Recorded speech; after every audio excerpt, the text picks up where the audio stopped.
Hello and welcome to this special series of episodes called 29 Days of Magic. During Black History Month, the month of February, I'll be interviewing a Black woman a day who's from business and entrepreneurship.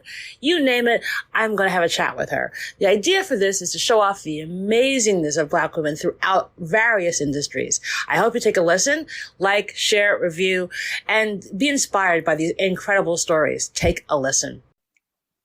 Hello, and welcome to this episode of the Reset Podcast. I'm your host, Lauren Munoz, CEO of the cultural communications agency, The Flash.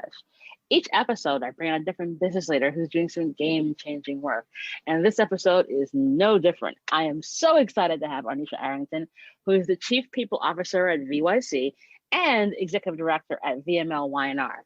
We're going to talk all things HR, business, her really unique career path, and so much more. It's going to be a great conversation. Take a listen. Hey, Arnicia. Hey, Laura, how are you? You know, causing trouble continually. You know this. I live in trouble. It's a happy place for me. I'm so excited to have you on the show. And as you know, the show remains the same. Every question is usually pretty much in the same order. But the first question is always first. And it's, Arnicia, what was your first job? My first job was actually a shampoo assistant. I was shampooing hair while in high school. Yeah, so all kinds of crazy Black women. Yes. So that was my first probably exposure to customer service. It was tough. I mean, because you doing everything for these people, making them feel comfortable, and it's always something wrong. So yeah, that was my first job while I was in high school. Yeah, well, customer service at a hair salon is a whole other level. And knowing what you have done in the past, I think it did set you up for the future because you learn how to deal with absolutely insane people. Yes. Who are very sensitive. Yes, I would definitely agree with you. Yes. I agree 100% with you. I think that really, really helped me for my career path. It's always fascinating whenever folks list out the first job, and it's like, yep, that put me on the road. Okay, so we go from washing some women's hair to now. What was that journey like? Oh gosh, so living in the Washington D.C. area, as you may know, a lot of work in that area is government work. So did a lot of government contracting initially, also worked in a couple of law firms, doing HR and office manager work. And fast forward to 2005, I would say I even did, let me go back. I even did, nonprofit and association work as well. So I wanted to try every industry. And fast forward to 2005, I found a job on Craigslist working at BET. And so that's how I got into the entertainment industry. Worked at BET until about 2008, decided I wanted to do something different. Fast forward, came back to BET in 2012, left BET in 2017 and went and worked for the infamous Sean Diddy Combs. Left Mr. Combs and wanted to try the advertising agency, and that's how I ended up where I am today. Okay, so you skipped over a very important part. I think we've all seen I Want to Work for Diddy and all the reality shows, making people walk across Brooklyn Bridge to get a cheesecake. What was it like working with Sean Combs? It was tough. It was tough in the beginning. you have because you see him on TV. So in the beginning, you are, I don't want to say scared is not the word, nervous, just because you don't know what he wants, what he's going to say. But once he figures out that you know your lane and you know what you're talking about, then he respects you. You develop a relationship, and yeah, and so he's a human just like anyone else. His work ethic is crazy. He works, and he expects his people to work. But he's a good person, a family man, and he's just an all around good person. And I am grateful to have worked with him and that team at Revolt TV. Wow. And I'm sure you learned a lot. I learned a lot, I learned a lot from him. I learned how to pick my battles. I learned how to let certain things just, roll off of me. I did, and my work ethic is different too. So I did. I mean, it's so much that I can say, and every time someone finds out that I worked for one of his companies, they all have the exact same question. But the media can portray, people Right. to be a certain type of way. But when I tell you, you can learn so much from that man, and I have, and I'm grateful for the time that I spent at Revolt Media and TV. Awesome. And so it's funny because like you go from Revolt to huge advertising agency, and of course, just like you were a trailblazer with Sean Combs, you're now a trailblazer at VYC, which previously was called Geometry. Because I believe, are you not the only Black woman who is a C-level HR person in the massive conglomerate that's WPP? I believe I am. I mean, it may be a few that is in maybe like DE&I or finance, but I believe I am the only Black woman in chief level in HR. Yes. That's fantastic and amazing. So, obviously, I think there's a lot of confusion around HR, D&I, inclusion and belonging, and a bunch of other acronyms. Like, what is it really that you try and accomplish in your day to day? Yeah, so I mean, just initially, of course, we were called Geometry. And so I came in just looking at holistically the HR department. And what people don't realize about HR is HR doesn't just hire and fire.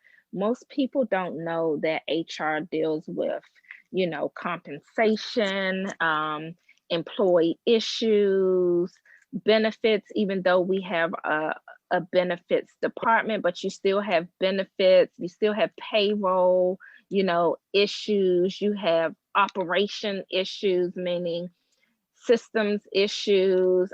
It's a lot of things that falls in, HR lab. You have, of course, when you talk about promotions and career paths, those type of conversations that you have to have with employees, and then you throw DE&I on it, which is a whole another beast. And for me, I've always felt like DE&I should be separate. A lot of companies throw it on HR.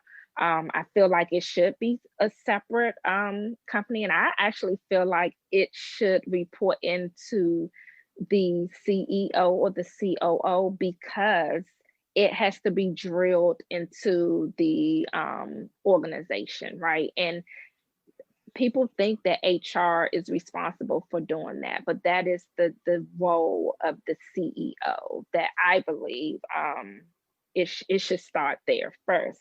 I also believe in the next, and some people may not agree with me, Laura, but I also believe in the next year or two, you shouldn't even need DE&I person. It should be embedded in the organization. That's what I believe. So I've had my work cut out for me. like I said, I do oversee HR and DE&I. I've hired a director of DE&I.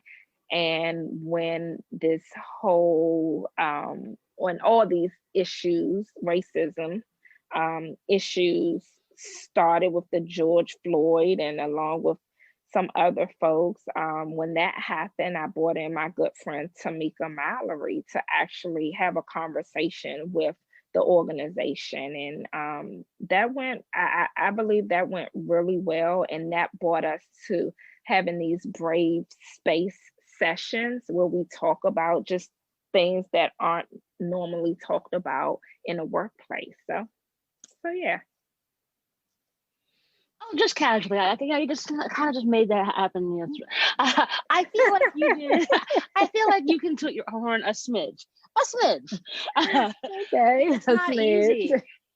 Because, you know, it's not easy, especially in this universe. Because I think look, we all know it's hard enough being a Black woman in business. It's hard enough being a Black woman who's very senior, and then to sort of impart that wisdom. And you created these brave spaces. Like, what was the sort of impetus for you to say, listen, like, I'm going to make things run the way that I think will be best to develop a culture that will actually impart this wisdom to folks who need to hear it? What was it for me? It's just being the only Black executive on, you know, on my team, right? And so I needed people to see just a difference. And sometimes it's not intentionally that people box you out. And I was just seeing a lot of that. And Tamika and I met when I was at BET and kept in contact. And I called her and I said, hey, you know, can you do this? And she said, well, actually, it wasn't me that called her specifically. My assistant at the time called her. They were friends too. And she said yes to us. And we said okay, and we didn't give her a spiel of how it's going to go or anything. It was just really just questions. She talked about a lot of things that was happening on the forefront, and you know the employees were able to ask her questions, and the team, the executive team, my CEOs, they were able to ask her questions. And from there, we did a survey, and that's what the employees wanted. So you kind of have to, you know, pick and choose. Are you going to do what the employees feel they want and need, or are you going to just do what the leadership want and need? And so you got to kind of set boundaries too. And that's what I did. Yeah, I think that's the thing. It's like, you know, helping people understand these are the boundaries whereby, like, if employees, especially at this kind of really difficult moment we had last summer, and folks, I don't know about you, but everyone's like, oh my God, what do we have to do now? And so to build spaces that people can feel comfortable, to have someone like Tamika come in and really answer those questions is super powerful. You know, what has been one of the things that you're sort of probably the proudest that you've been able to achieve, having made this switch from being on the entertainment side to the agency side? I would say really building a team. This is probably the biggest team that I have. I believe I started out with almost 20 people on my team. And so building the trust, building a team of really good individuals and stretching them. I think it's always good to have a team that you can stretch, that you're not pigeonholing any one person. But that's something that I'm very proud of, because I've typically had a small team, but I've had a really good team that has just helped me tremendously. And how big is the team today? About 16, I think. 16, 17. Yeah. It's a huge team. Oh yeah. And when navigating that teams, like, you know, obviously last summer was just hard for everybody, and obviously, you know, everyone wants to kind of go beyond the black square. Where do you see, you know, those efforts going in 2021 and beyond? I see lot of focus again was on DE&I, right? And sometimes DE&I, well, a lot of times DE&I and HR is intertwined. So, I mean, I see the efforts moving forward, of how we hire, where we pull our talent from. We have changed tremendously with that, and everyone has been on board. As we always know, some of the unconscious bias has come out, and people have seen it. And like I said, it's not intentionally, but it's good for people to see. And in the space that we're in now, just communicating that along, well, it's a two-way street with the clients, and us communicating with the clients, and the clients communicating with us on what they want in terms of DE and I initiatives. So I see that everyone is in a different space, is in a good space, and really wants the world to be a much better place. Yeah, and because and when we are more inclusive, we are smarter about this. We get better work, which means bigger clients, and more widgets get sold, and bigger budgets come out of that. So it's just the cycle, it really is. Take that first step and then keep on going. Absolutely. So talk to me about a time, obviously you're a really amazing career, where you're like, this is super challenging, I will never figure out my way out of it, and then you did. Okay. Well, it's been a few times where, I would say merger and acquisitions happens a lot within organizations, and recently it has happened with Geometry and VML Y&R. And during those times, you have to figure out, of course, it's a lot of redundancy when you do that, Laura, when you have mergers and acquisitions. So you really have to figure out who stays and who goes. And I think for me, that is always the most challenging part for me, because as you are going into an organization, you don't know the players over there. You just know the folks that you worked with, and vice versa. So you have to kind of figure out, how do I keep this person? How do I let this person go? And it's really a toss up. And so that's always been difficult for me. And so what I've learned was to really look at the skill set, and always just let it be known the skill set that certain people have and bring to the table. And it doesn't always work, and it doesn't always mean that with the right skill set that they'll be there, because as you know, with any organization, relationships play a big part too. We all know that. So I think that's something that I've always struggled with, was, who gets to keep their job and who doesn't. Oh my gosh. Yeah. As I said, I have always admired my friends who run HR, because I'm like, I don't have the heart for that. Yeah. It's like, I can be as evil and a vicious business person as I need to be, but it's always a thing I hate. It's like I don't want to be HR. Leave me alone. I hear you. I hear you. And sometimes, as we work in organizations, you have friends, right? You start to build relationships, and you have friends. And it's been plenty of times that I've had to let my friends go, and that is a struggle, but it's something that I've learned how to do. And not to say that it doesn't bother me, because it does, but I've learned how to deal with that.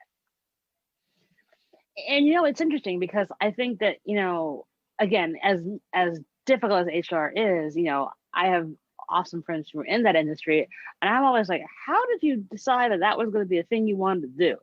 And I get all kind of varying answers. So, Arnicia, how did you decide this is what you wanted to do? So I will tell you.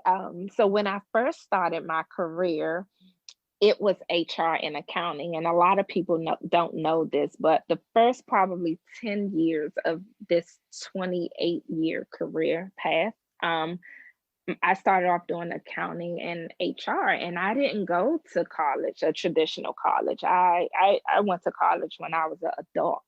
And so for me, I said, HR is easier, right? I just need to sway this way. It's easier for me.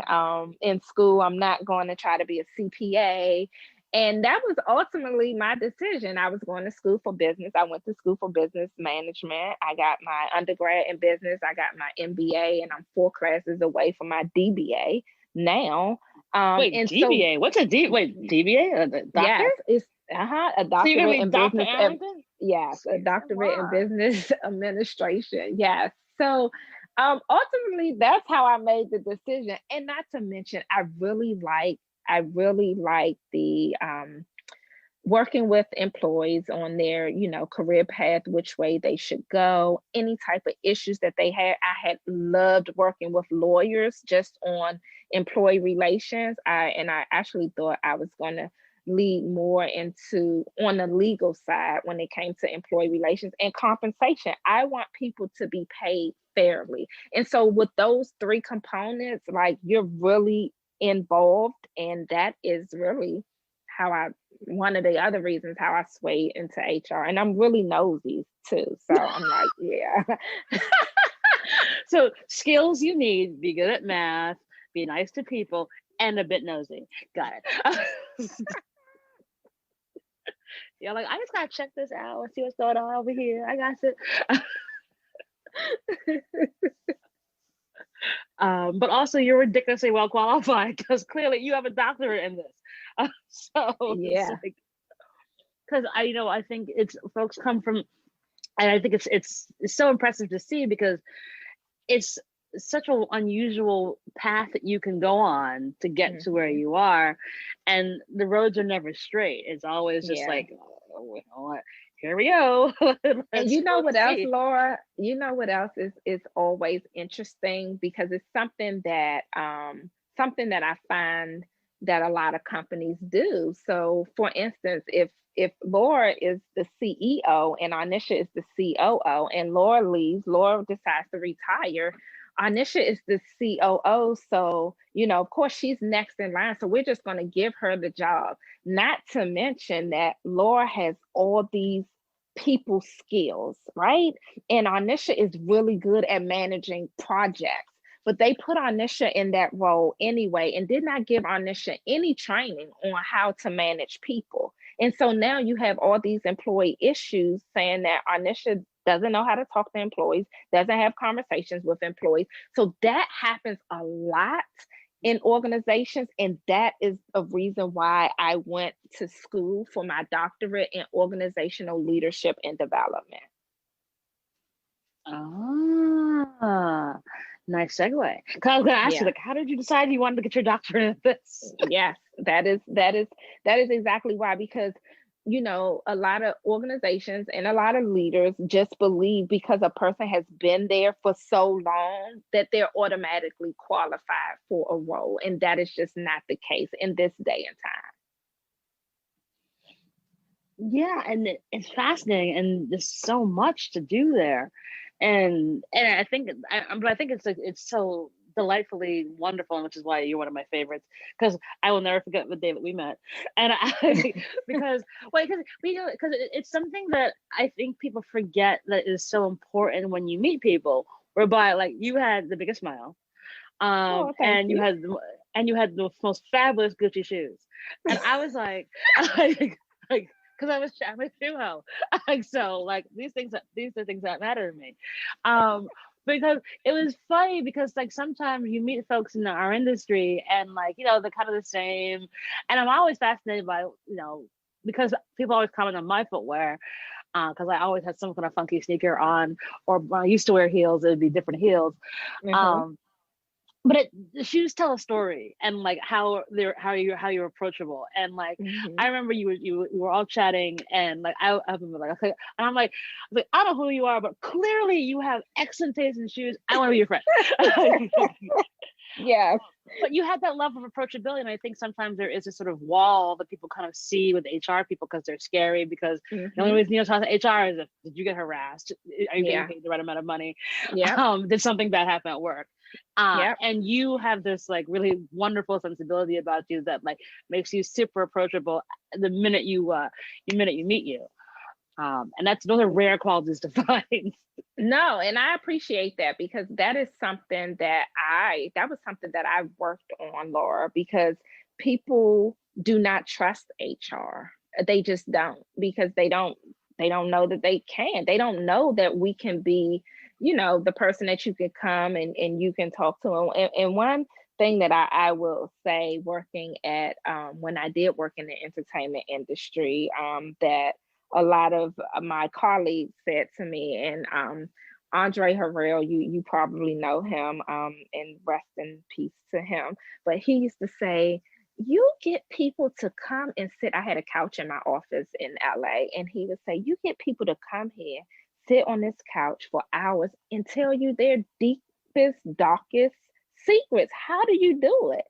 And I really don't know. I'm just genuinely having a conversation and asking them about them. It's not always about like the job. I ask them, well, how are you doing? Even though the issue may be job related, but I always want to know how the person is doing. And so, I think that's something that I worked on for most of my career, is building a trustworthy relationship with people. I want people to know that they can trust me.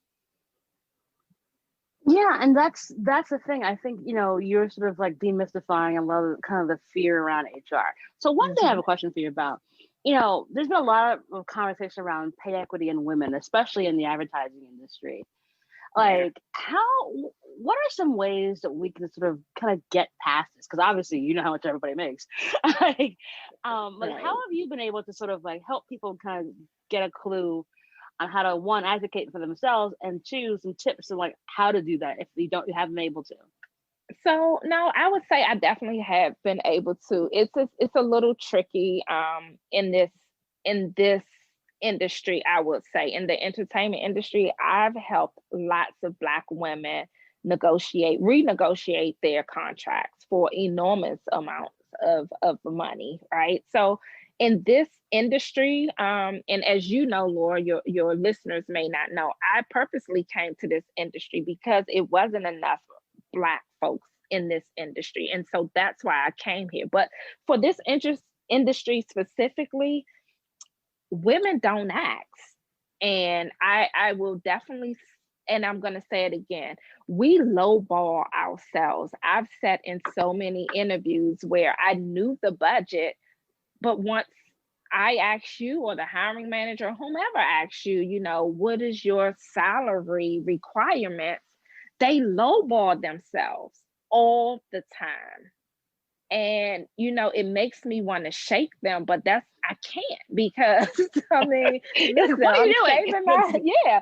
I'm saving my company money, right? But it's like, why don't you just ask for what you want? But I think in this industry specifically, I've seen it a lot. I've seen it across the board. Let me be clear. I have seen it across the board, but in this industry specifically, I don't know if it's because, women just want this particular job or this particular role, but we tend to lowball ourselves, knowing, and I'll just throw a number out there, knowing we want $100,000 a year, we'll ask for 80 or 90. And it's like, why didn't you just ask for the 100? So my advice to women is to ask for what you want, specifically Black women. Yes, and understand that the numbers are high. Yeah. I mean, I'm always amazed by some folks, and I'm like, because obviously in my universe, we play on the other side of the house, but obviously as an agency, we're also sometimes brought in as consultants for things. And I give a stupidly absurd number to start the conversation, because it's like, I know how much I'm worth, and I also know how much if I was a white boy, you'd be okay with. Yeah. And a few times I haven't done, I've kicked myself because they come back and say, of course. And I'm like, wait a minute. You didn't even want to negotiate this number, which means I could have gone higher. Yeah. Like, Yeah. what are some places that folks can figure this stuff out? 'Cause I think part of the issue is people do not want to share what salary ranges they make for whatever reason, especially amongst women. And as a result of that, you sometimes folks are flying a little blind because they don't realize how much they can ask for. Like my favorite example is a friend of mine is a CMO at a well-known brand. They had a 28-year-old Black girl who was their CMO, like kind of head of social. And at 28 years old, she was making $280,000. And I was like, excuse me, what? Yeah.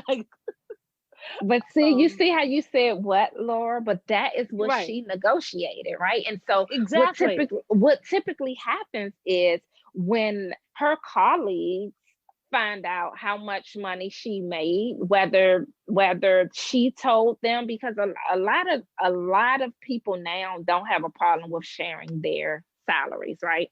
A lot of people don't. Back in the day, that was just a hush hush. Nobody shared that information. Now, a lot of the millennials, they don't care. They share their salary. They share their information. So if someone found out how much she made and it was more than them, then they get mad. And the first thing that I always say to people is, you negotiated what you wanted. Do not get mad about hearing what someone else is making, because you negotiated exactly what you wanted. And so that's something that I want your viewers to really understand. Negotiate what you want, so you're not upset about the next person. But you asked me a good question: where can they find this information? It's really research. The information is not out there on the web anywhere about salary ranges, but what I will tell you is LinkedIn actually started something very recently. It might have been in January, where if you look on LinkedIn and you're looking for a job, it gives you an estimate salary ranges. Most companies now will have the estimate salary range. Yeah. See, So go on there and look. You'll see. So then that's the kind of transparency I think people need, because I think oftentimes people do not know what ballpark they're playing in. Because I remember when I was working for an advertising agency and I was looking to go somewhere else, and like they offered me like $10,000 more than I was making at my old firm, and I was like, well, if you're offering me 10,000, then I want 20,000 more. And they're like, aren't you being a little bit greedy? I'm like, I guess you don't want me to come work for you. Right. And I think sometimes there is, we need to get a job. And so for some folks, it's like, well, I don't want to be so aggressive because that might put people off. But as the HR person, that's not supposed to put people off, right, Arnicia? Right. I mean, yeah, you're asking for what you want, and what you have to realize is this is your life. Nobody knows the bills that you have, what you need to live comfortably. So you ask for what you want. It's just what you have to do, and like not be afraid about that.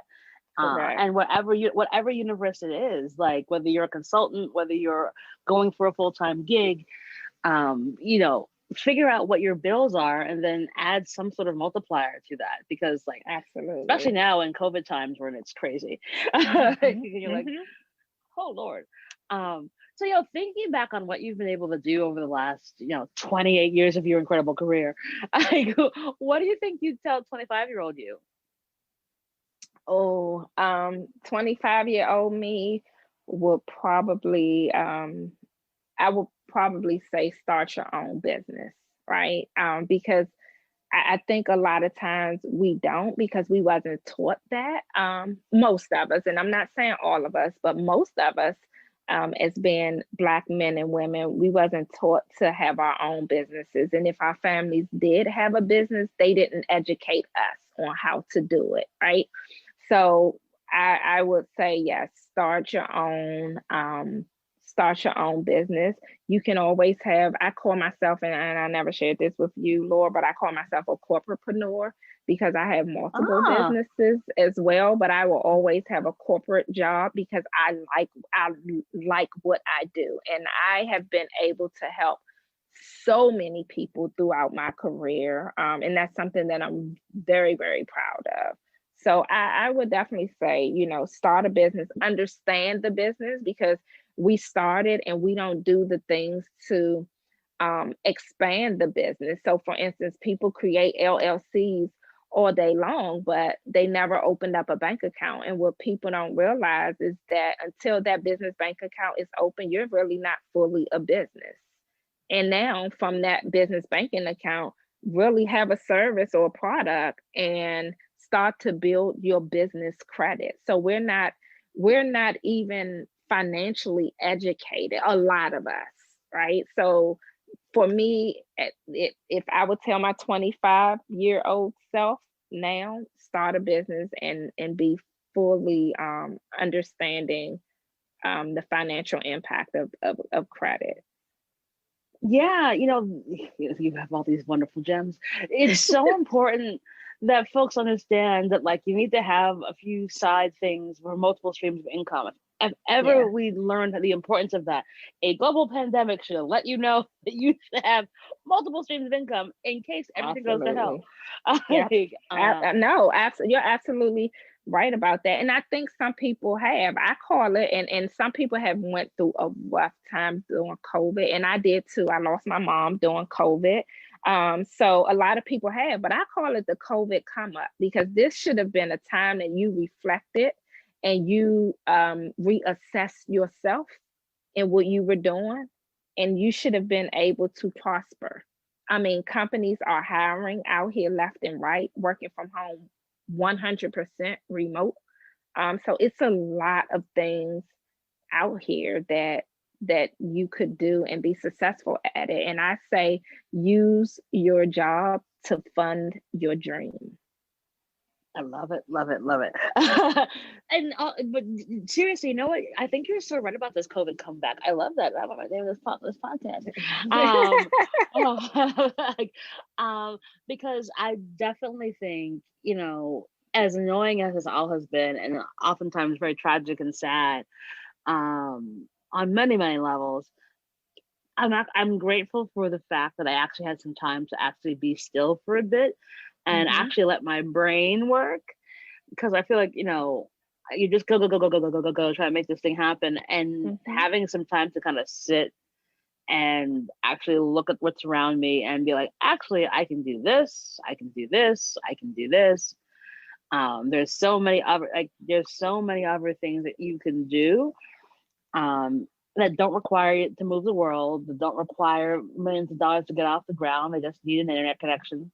Yep, And then you're off to the races, and believing in the fact that you have a lot of greatness in other things and aren't yes, defined by the one thing that you might think you do. There's so much more you have to offer. Has absolutely. been good. I agree. I agree with you 100%, because it used to be a thing where it says jack of all trades, master of nothing, right? But Hmm. I don't even think that exists. I say jack of all trades, master of nothing except one thing. You don't want to just do one thing, right? You want to do everything that you can do. And that was me before. I pigeonholed myself into HR for a long time. And then I started to help my friends negotiate their contracts, and working in the entertainment industry, it allowed me to sit in writing rooms and things like that. And so, of course, I know folks that's in the movie and television industry. So now folks reach out to me about their scripts and things like that. So I may have someone to read them, and I may say, hey, I have a friend over at Lifetime or over at BET or over at OWN or over at Tyler Perry, and I can introduce you and see if your show is really worth something. And the same with finances. I help people start their businesses and help them really get their own personal credit and their business credit together. So I'm doing so much right now, and I'm actually loving it, and I'm grateful for the pandemic because, to your point, it allowed me to sit down and focus. I have been traveling for probably the past 5 years, New York, LA, Atlanta, and with this job, Chicago a lot. I mean, because I'm over North America, I was going everywhere. And it really allowed me to sit down. And of course, I had a new grandbaby too. So I'm grateful that I was home to experience her life. Awesome and fantastic, little munchkins. Those are the best stories in the world. We're so excited to have Soho Works as the sponsor for the 29 Days of Magic campaign. You know, they're designed by Soho House, and their workspaces to help creative thinkers, businesses small and large, connect, collaborate, and grow. And it's where I'm recording all the episodes of 29 Days of Magic. It's a safe, wonderful, and collaborative experience. I'm currently in the Brooklyn location, but they have locations, one else in New York City, in the Meatpacking District, one in LA, 5 in the UK, and they give you that kind of home away from home feeling with all the tools, technology, equipment to help you do your best work. Like I said, it's an amazing location, feels safe. I've been able to meet some really awesome people, which you haven't been able to do a lot because of the fact of COVID. So it's been a wonderful experience being able to record here and help build community. So if you want to find out more information about it, please go to sohoworks.com to get more information and tell them I sent you. And now back to the show. Yeah. So, thinking about how you've been doing all this stuff, navigating this whole year, what in the world are you doing for your self-care? Well, listen, I listen, Laura, I don't stress out. I'm going to work out with my daughter today. I have not worked out, but I'm home. I relax. I hang out with the granddaughter. I keep saying I'm going to get a massage, but COVID has definitely scared me a little bit. So I don't want to be around people, but I'm not stressed at all. I mean, I'm home just relaxing. Do you know I haven't been, like I said, I haven't been able to do that for the past 5 years, 5 or 6 years. I was always up in the air on the airplane. So yeah, for me, my daughter does my hair.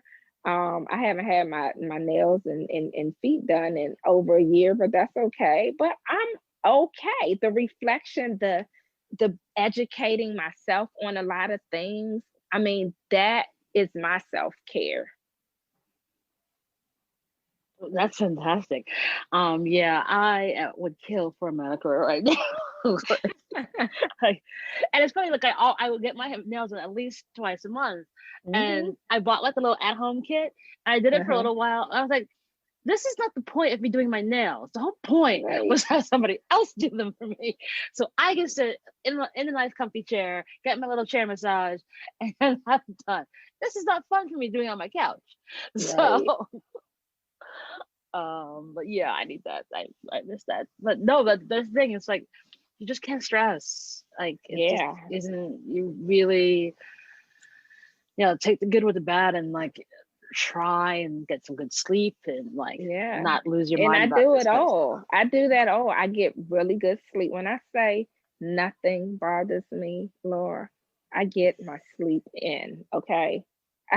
Like nothing bothers me, and I think that was one of the things that I really focused on when my mom passed away, was to set boundaries. Like, I'm not checking emails 11, 12 o'clock at night. My team knows if they need me, they can text me if it's important. If not, it can wait until tomorrow. It can wait until tomorrow. No one is on fire. So exactly. It's so very true. Oh man, it's just so much fun. So last question for you. Do you have a give or an ask of the audience? Yes, I do. My give, like I said, is always really when if you are in the corporate world and you're negotiating your salary, always ask for what you want. That's very, very important. And I think my give, well, that's a give. My ask is to help someone else, reach back, and that's something that I do all the time. I reach back and I help the next person, and I don't ask for anything in return. So that's my ask. Oh, that's a beautiful one. Thank you, Arnicia. Oh, Well, you're you know, you're just a delight, and I love chatting with you. You always make me laugh. um, and you still have a fabulous shoe collection, which I adore as well. I really just want to sell boots. I'm like, really? Okay. Okay. I was like, that is why. See, smart woman. So, we'll put all the details in the show notes for folks to connect with you on the social medias. Because I hear you're going to be more active on Twitter finally. Yes, I'm gonna try to be more active on Twitter. Yes, and I do have Instagram. It's Arnicia V, and that's ARNICIA, V as in Victor.